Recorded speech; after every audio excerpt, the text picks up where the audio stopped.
and say this is what the people of Delhi want. Shri This is not what the people of Delhi want. This bill must Shri be Mahesh rejected. Ketlani.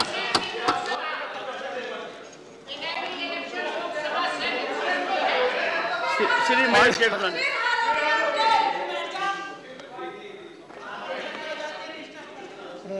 Honorable Chairman, I rise to support this bill. One second. Sir says it's getting louder.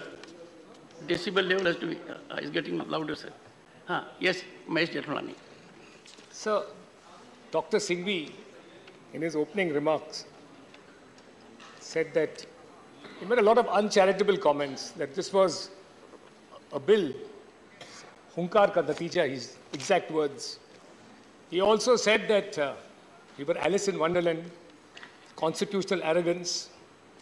All these words were used, but I found very little in his speech regarding the legality or the constitutionality of this bill. I'm reminded about your Lordship, my Honorable Chairman.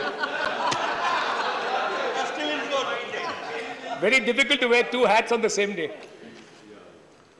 Honorable Chairman will recall, with all his eminence at the bar, there's an old saying. You are the third senior advocate. Yes. I am listening for the day. And trust me, I will go home and read every word of each of you have said and privately get back to you. It will be a deja vu moment for you. Anyways, we used to have an old saying in court that when a lawyer is strong on the law, he hammers the law. When he's strong on facts, he hammers the facts. When he's strong on neither, he hammers his opponents. A lot of that has happened today. Now, sir, I'll come to the... Mr. Chidambaram has said that he'll not deal with the law in this matter. I don't blame him. For some time now, he's forgotten about law and compliance. So I don't blame him. Now, sir, let's come to the constitutionality of this bill. So the constitutionality of this bill is to be found in the Constitution itself. And that is 239AA. And I'll just read one provision. It may be a little pedantic for most people, but I'll just read. After all, sir, the Union Territory of Delhi is sui generis. The Supreme Court has said so in the 2023 May judgment. But when it said it was sui generis, which means unique, it meant that it was a sui generis Union Territory because it was the only Union Territory which had the privilege of having both a state legislature and a council of ministers. It is not a full-fledged state. That may be unfortunate. It is a sui generis, i.e. an escalated Union Territory with more powers than other Union Territories. Now, the provisions of the Constitution reflect that. If I may just read one article or one sub-article, 3B. Nothing in subclause A, which is the powers of the Union Territory of Delhi to legislate. It says, nothing in subclause A shall derogate, which means depart from, the powers of Parliament under this Constitution to make laws with respect to any matter for a Union Territory or any part thereof. Now, look, this is wide. Sir, this is wide. This is widespread. This is all-encompassing. It covers union list, state list, concurrent list. The union government can make powers, notwithstanding that there's a vacuum, on any matter in any of the three lists.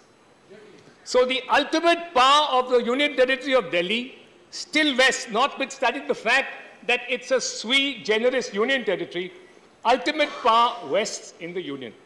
That's point number one.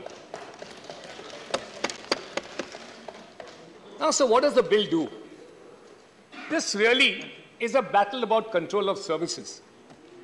It never arose in the past when Sheila Dikshit was the Chief Minister of Delhi, a reign which Mr. Chidambaram proudly flaunts. There was no question that she never thought that it was necessary to give Delhi full statehood in all the 10 years that she was in power. She never gave Delhi full statehood. Apart from that, she never thought it was necessary to have a provision like this, because since times immemorial, and particularly since 1991, when Delhi got that sui generis status through 239, ever since it got that,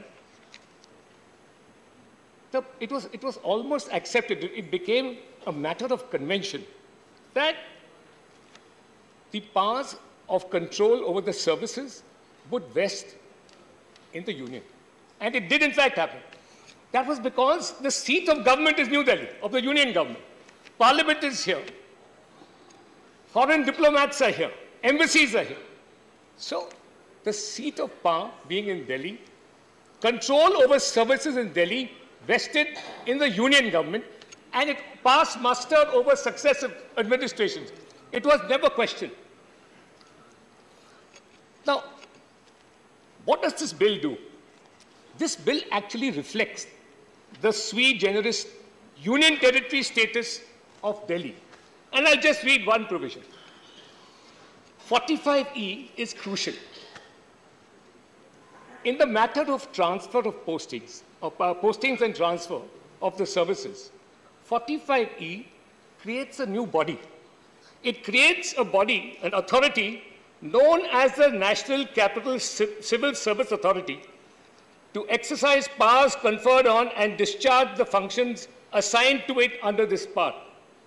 Now, that body, the constitution of that body, reflects the sui generis nature of the Union Territory of Delhi, as also the fact that the ultimate control rests in the Union government.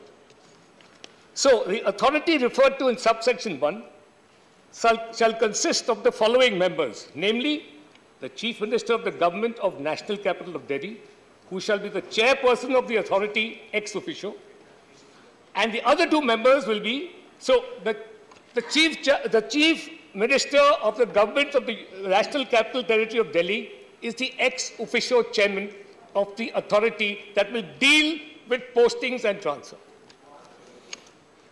The Chief Secretary of the Government of National Capital Territory of Delhi member will be ex officio, and the Principal Home Secretary, Government of National Capital Territory of Delhi, will be the member secretary to the authority. So, the three-member authority will consist of the Chief Minister and two high-ranking bureaucrats from the center. This authority fully reflects the nature of the relationship between the Union Territory of Delhi and the Union government. This is reflective of that.